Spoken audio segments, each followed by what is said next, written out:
हरे कृष्णा कृष्ण कृष्ण हरे हरे, हरे राम राम राम हरे हरे, हरे कृष्णा। तो आप सभी भक्तों को जैसा कि समझ में आ रहा है कि मेरे पीछे जो चित्र प्रदर्शित हो रहा है वो चित्र कहाँ का है, वो कुसुम सरोवर का है। तो आज हम चर्चा करेंगे कुसुम सरोवर की, एक ऐसे स्थान की जहाँ भगवान ने बहुत सारी लीलाएं की हैं। भगवान के बहुत सारे पास टाइम उस स्थान से जुड़े हुए हैं। राधा रानी और भगवान श्री कृष्ण के जीवन से जुड़ी हुई बहुत सारी घटनाएं इस स्थान से जुड़ी हुई हैं। हम लेकिन बहुत सारी का नहीं, लेकिन कुछ का तो यहाँ जिक्र करेंगे। और उन कुछ घटनाओं में दो तीन प्रसंग हैं जो कि बहुत ही रुचिकर हैं, बहुत ही आनंद देने वाले हैं, हमारी भक्ति बढ़ाने वाले हैं, राधा रानी और भगवान श्री कृष्ण के प्रति हमारी आस्था बढ़ाने वाले हैं। हम उनको सुनेंगे, आज उनका श्रवणम करेंगे। तो जैसा कि आप सब जानते हैं कि गोवर्धन की 7 कोस की परिक्रमा है। वो जो राधे राधे करके एक भजन है ना, उसमें कहा गया है 7 कोस की परिक्रमा। तो 7 कोस की परिक्रमा है। तो कोस के बाद फिर आया माइल्स मतलब मील, फिर आया किलोमीटर। तो 7 कोस if you convert in kilometres it is 21 kilometres. तो वो 21 किलोमीटर्स मतलब 12 किलोमीटर की बड़ी परिक्रमा और 9 किलोमीटर की छोटी परिक्रमा। तो 9 किलोमीटर की छोटी परिक्रमा में ये स्थान आता है। भक्त लोग नंगे पैर तय करते हैं उसको, कुछ चप्पल जूते पहन कर तय करते हैं, कुछ एक ही स्थान पर 1008 बार दंडवत करके करते हैं, कुछ लगातार चलते हुए दंडवत करते हैं। तो ये जो हिस्सा है छोटा वाला, ये 3 कोस का है। 3 कोस मतलब 9 किलोमीटर का, और दूसरा हिस्सा 4 कोस का यानी 12 किलोमीटर का। 1 कोस मतलब 3 किलोमीटर का, ठीक है। तो इस परिक्रमा में राधा कुंड से जब गोवर्धन की तरफ चलते हैं तो राधा कुंड से 2 किलोमीटर की दूरी पर स्थित है कुसुम सरोवर। बहुत रमणीक स्थान है। कदम के वृक्षों से सुंदर बगीचा घिरा हुआ है। पीछे की साइड में अंदर जाएंगे और पीछे देखेंगे वहाँ पर है। और ये जो भव्य स्मारक जैसे बने हुए छतरियाँ बनी हुई हैं, ये बाद में बनाई गई हैं, लेकिन भगवान श्री कृष्ण के समय पर ये छतरियाँ वगैरह नहीं हुआ करती थी, सिर्फ वृक्ष ही वृक्ष हुआ करते थे, वो भी कदम्ब के वृक्ष और तमाम तरह के अन्य पुष्पों के वृक्ष। इसलिए इसको कुसुम सरोवर या पुष्प सरोवर भी कहते हैं। कुसुम माने भी पुष्प है। तो मान्यता ये है कि इस स्थान पर राधा रानी का श्रृंगार भगवान किया करते थे सोने चांदी के आभूषणों से। सोने चांदी के आभूषणों के स्थान पर पुष्पों से किया करते थे। वहीं से पुष्प तोड़े जाते थे और वहीं पर ही राधा रानी का श्रृंगार करते थे भगवान, एकांत में बैठकर। आपने ऐसे चित्र देखे होंगे जहाँ भगवान राधा रानी की बेड़ी बना रहे हैं, उनके बालों में फूल लगा रहे हैं, राधा रानी उनके हृदय की तरफ अपनी पीठ करके बैठी हुई हैं और वो कर रहे हैं। तो एक प्रसंग ऐसा आता है कि राधा रानी हमेशा भगवान के लिए जब सुंदर अच्छे फूल चुनने की इच्छा होती थी तो इस स्थान पर ही जाती थी और कहीं नहीं जाती थी। ये कुसुम सरोवर का स्थान जो था, एक तो जो राधा कुंड है या बरसाना है उससे बहुत नज़दीक ही है, बहुत ज़्यादा दूर नहीं है। लेकिन हाँ, आप बरसाना से कह सकते हो कि आज की तारीख में 20 किलोमीटर है वो, लेकिन राधा कुंड से 2 किलोमीटर ही दूर है। लेकिन मैं जैसे पहले भी बता चुका हूँ कि ये पूरा ब्रज क्षेत्र राधा रानी और भगवान श्री कृष्ण के लिए कोई दूरी नापने वाला क्षेत्र नहीं था। उनको कभी दूरी का आभास नहीं होता था। तो इस स्थान पर एक बार ऐसा हुआ कि किशोरी जी सुबह सुबह अपनी सखियों के साथ में कुसुम सरोवर के पास आ गई और वहाँ बेला, चमेली, जूही, कनेर, चंपा और बहुत सारे फूलों के वृक्ष हैं जो यहाँ खिले हुए थे। राधा रानी एक एक वृक्ष से फूल चुन रही हैं। किस लिए चुन रही हैं? कि वो जो भगवान को हार पहनाना है वो हार उन फूलों से बनेगा। श्री राधा रानी ने एक वृक्ष में फूलों से भरी शाखा को देखा कि अरे यहाँ तो बहुत सारे फूल हैं। कृष्ण पहले से वहाँ उपस्थित थे, लेकिन राधा रानी को पता नहीं था। कृष्ण वहाँ उपस्थित हैं तो वो इतने नटखट है ना, हमेशा शैतानी करते हैं। तो कृष्ण ने समझ लिया कि यहाँ फूलों से भरी हुई शाखा है, यहाँ राधा रानी जरूर आएंगे, और वहीं वो छुप कर बैठ गए। वो उस पेड़ के ऊपर शाखा में बैठ गए जिस शाखा पर बहुत ज़्यादा फूल थे। उनके बैठने से, उनके भार से वो शाखा नीचे हो गई। राधा रानी ने आके देखा, अरे इतने सारे फूल, हाँ मज़ा आ गया, तो बहुत आनंद आएगा। और सारे फूलों को चुनने लगे। उन्होंने क्या किया, वो नीचे तो थी, भगवान के भार से नीचे हो गई थी शाखा।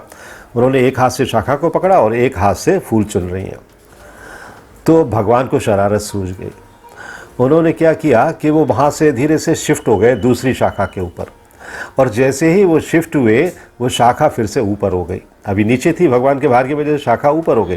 राधा रानी का हाथ छूट गया, जिस हाथ से वो चुन रही है वो छूट गया, और दूसरा हाथ जिससे शाखा पकड़े हुई है उस एक हाथ से पकड़ी है। वजन उनका पूरा, सपोर्ट पूरा नहीं है, तो वो उठ गई ऊपर के लिए। आप दृश्य सोचो कि कैसा हुआ होगा। राधा रानी अभी हवा में लटक रही हैं, तो भगवान को बहुत आनंद आ रहा है, और भगवान जैसे मुस्कुराए, उनके मुंह से हंसी निकल गई। तो राधा रानी ने देखा, अरे ये नटखट यहाँ बैठा है, ये कर रहा है सब। तभी श्री कृष्ण नीचे आ गए और राधा रानी को अपने दोनों कर कमलों से हृदय से लगा लिया, आलिंगन कर लिया। ये देखकर सारी सखियाँ भी हंसने लगीं और तालियां बजाने लगीं। श्री राधा रानी ने तुरंत अपने को भगवान श्री कृष्ण से अलग किया और लज्जा के स्वभाव में, न चाहते हुए भी उनको डांट लगाने लगे कि तुम ये क्या करते हो, तुमने मेरे साथ ये किया, मुझे पेट पर लटका दिया। तो लेकिन कृष्ण, भगवान श्री कृष्ण बहुत प्रसन्न थे। राधा रानी के क्रोध में भी, हालांकि वो सिर्फ तथाकथित दिखाने के लिए क्रोध था, उस क्रोध में भी उनको आनंद आ रहा था। और सारी सखियां भी आनंदित हो रही थी कि आज किशोरी जू लटक गई पेड़ के ऊपर। क्यों? क्योंकि कृष्ण ने ऐसी लीला की। तो ये वही स्थान है जिस स्थान पर ये जो कुसुम सरोवर है, भगवान श्री कृष्ण ने राधा रानी के साथ ऐसी लीलाएं रची हैं। तो एक दिन क्या हुआ, ये दूसरा एक वृत्तांत है। एक दिन क्या हुआ कि किशोरी जी सखियों के साथ फिर से फूल चुनने के लिए वहाँ पर आई हुई हैं। तो श्याम सुंदर ने देखा कि ये पहुँच गई वहाँ पर। श्याम सुंदर पहले से उपस्थित हो जाते थे। श्याम सुंदर को तो बस सोचना होता था, हाँ अभी ये वहाँ पर होगी, वहाँ पहुँच गए। तो श्याम सुंदर ने अपना रूप क्या रख लिया, माली के रूप में आ गए। जैसे बागों में माली होते हैं सेवा करने के लिए, तो माली के रूप में आ गए और ये फूल चुन रही है, सारी सखियाँ भी हैं साथ में। तो माली ने पूछा, मतलब माली के रूप में भगवान श्री कृष्ण ने पूछा, कौन तुम फुलवा बीननहारी, तुम फूल बीनने वाली तुम कौन हो? तो सखियों ने जब देखा, अरे ये तो माली आ गया, यहाँ पर वो सब भाग खड़ी हुई। हम लोग सामान्य आवाज़ में भी यही पूछते हैं, अरे कौन है भाई, कौन ये फूल चुन रहा है यहाँ पर? तो वही माली ने भी पूछा, कौन तुम फुलवा बीननहारी, तुम फूल बीनने वाली कौन हो माँ?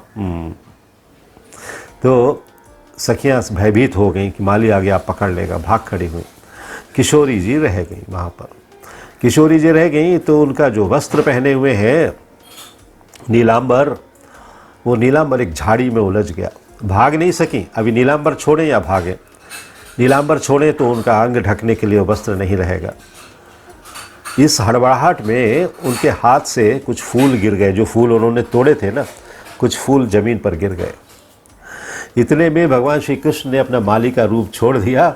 जब सखियां सारी चली गई हैं, माली का रूप छोड़ दिया और राधा रानी के समक्ष आकर उपस्थित हो गए। उन्होंने धीरे से वो नीलांबर जो कांटों में फंसा हुआ था वो निकाला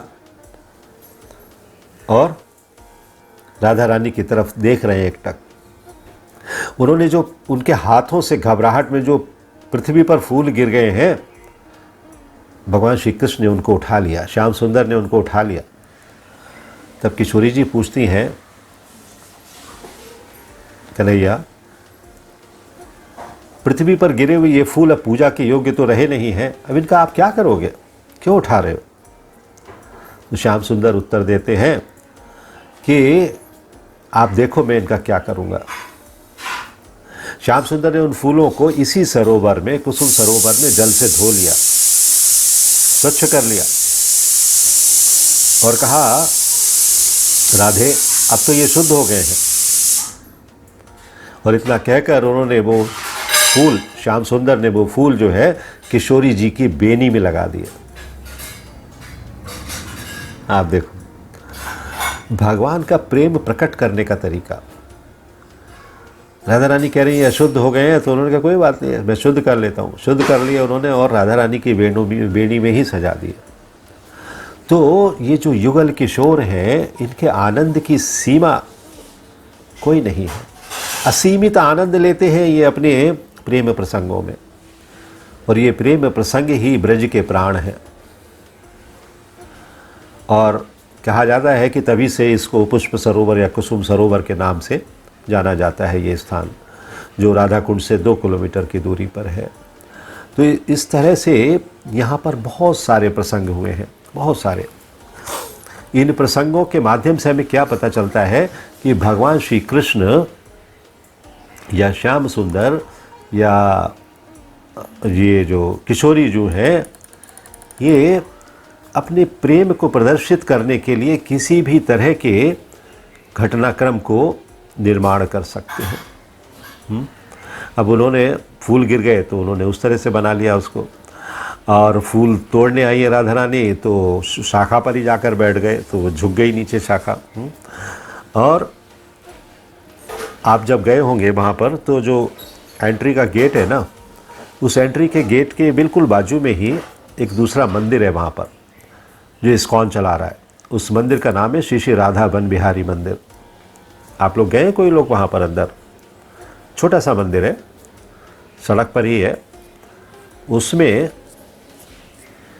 ये जो चित्र हैं वो चित्र इस तरह से हैं कि राधा रानी भगवान के आगे बैठी हुई हैं, आईना हाथ में लिए हुए हैं, और भगवान उनके बालों को सजा रहे हैं।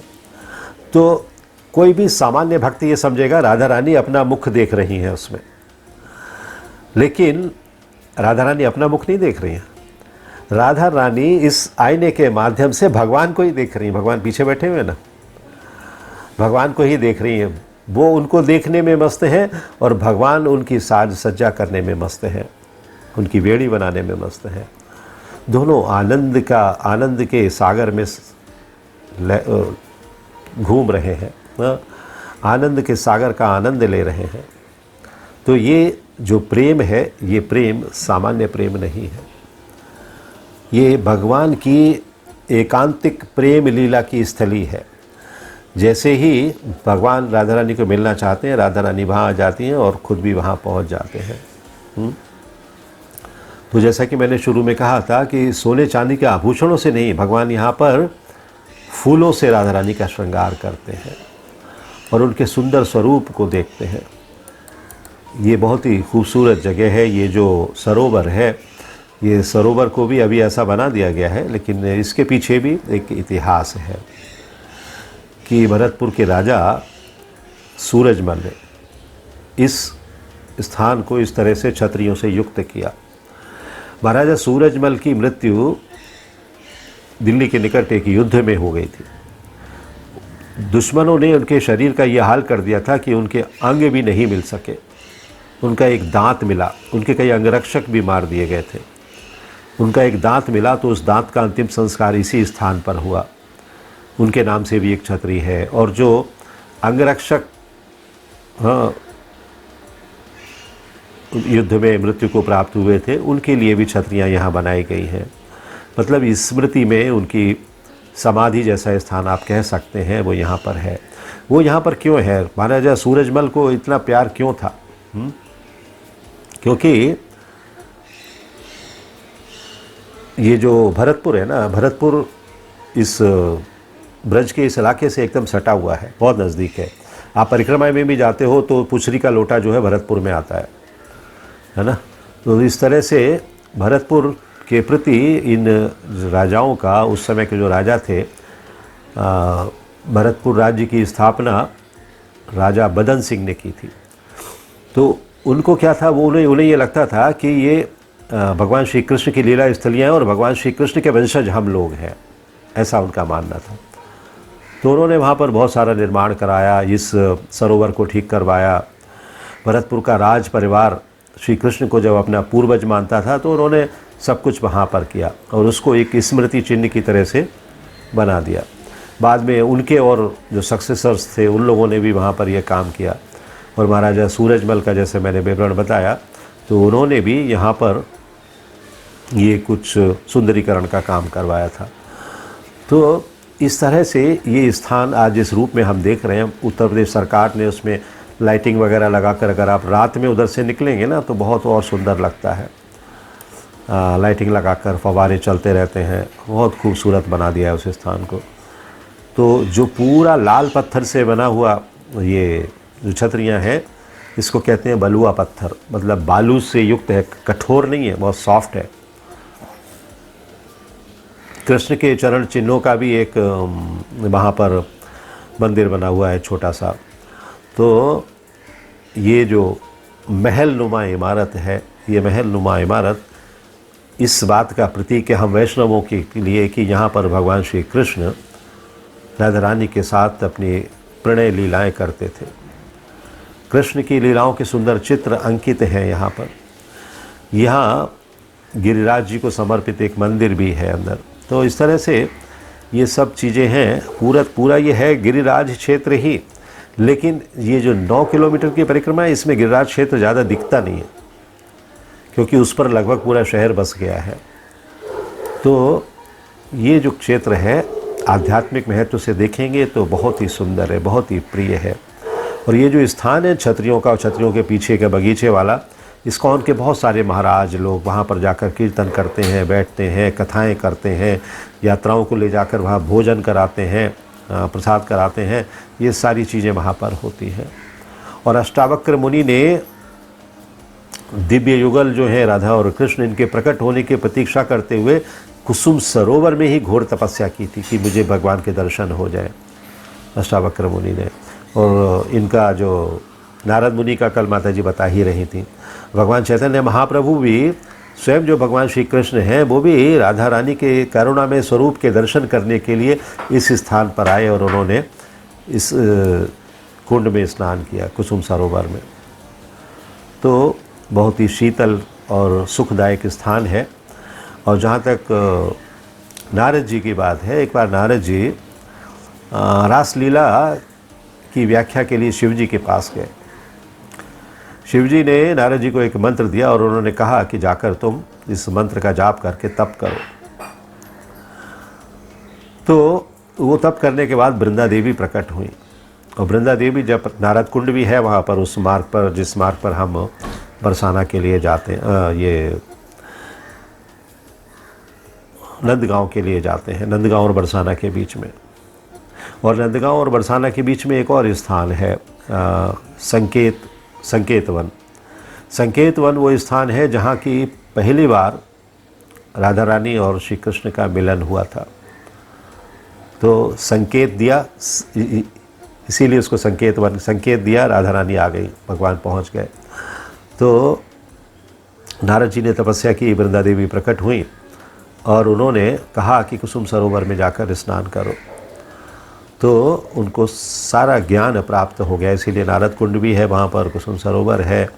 और फिर वो इस योग्य हो गए कि नारद भक्ति सूत्र उन्होंने लिखा नारद कुंड पर आकर। तो इस तरह से ये स्थान हो या ब्रज के कोई भी स्थान हो, इन सब का इतना अधिक महत्व है, इतने अधिक ये प्रभावित करने वाले हैं वैष्णवों के लिए कि वैष्णव यदि सच्ची भक्ति कर रहे हैं तो उनको वहाँ से वापस लौटने का मन नहीं करता, उस स्थान पर ही रह जाने का मन करता है। जो मैंने छोटा सा मंदिर बताया श्री श्री राधा वन विहारी का, उस मंदिर में भी आप जाओगे तो एक दिव्य अनुभूति होती है।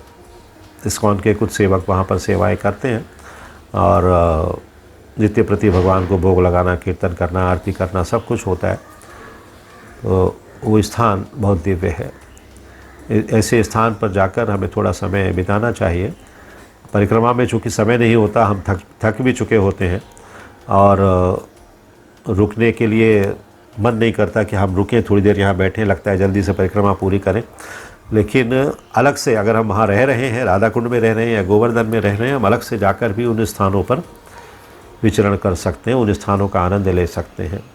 चाहे ये स्थान हो, जतिपुरा का स्थान हो या गोविंद कुंड हो या पुछरी का लोटा हो, किसी भी एक स्थान पर रहिए और वहाँ पहले परिक्रमा कर लीजिए और उसके बाद फिर वहाँ रहकर उन स्थानों पर अलग से जाकर, जैसे राधा कुंड में रह रहे हैं तो राधा कुंड और श्याम कुंड की परिक्रमा अलग से जो की जाती है वो कर सकते हैं।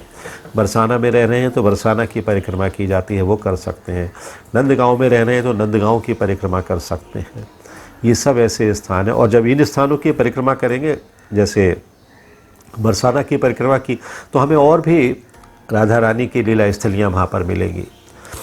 नंदगांव की परिक्रमा की तो वहाँ हमें भगवान श्री कृष्ण से संबंधित और भी बहुत सारे स्थान देखने को मिलेंगे। तो ये स्थानों पर हम लोग जाते तो इस ख्याल से है कि हमें 5 घंटे में 6 घंटे में परिक्रमा करनी है, लौट आना है। या नंदगांव बरसाना गए तो हाँ ठीक है, 4 घंटे में दर्शन करेंगे। अभी तो वहाँ पर बरसाना में चढ़ने की भी ज़रूरत नहीं है, रोप वे लग गया है। 100 रुपीज़ का टिकट है, 100 रुपये के टिकट में 3 मिनट में आप ऊपर पहुँच जाते हैं। और ऊपर जाइए, आराम से दर्शन करिए, वापस उसी रोप वे में वापस आ जाइए। 100 रुपये जाने आने का टिकट है। तो बहुत सुंदर व्यवस्था हो गई, उत्तर प्रदेश सरकार ने कर दी है। पहले सीढ़ियों से जाते थे या बाइक से जाते थे या गाड़ियों से जाते थे, और अभी रोप वे की व्यवस्था भी हुई है। तो बहुत सुंदर स्थान है ये सब ब्रज के। हम सभी को इन स्थानों पर एक न एक दिन अवश्य जाना चाहिए और जाकर उन स्थानों के महत्व को समझना चाहिए। हरे कृष्णा कृष्ण कृष्ण हरे हरे, हरे राम राम राम हरे हरे।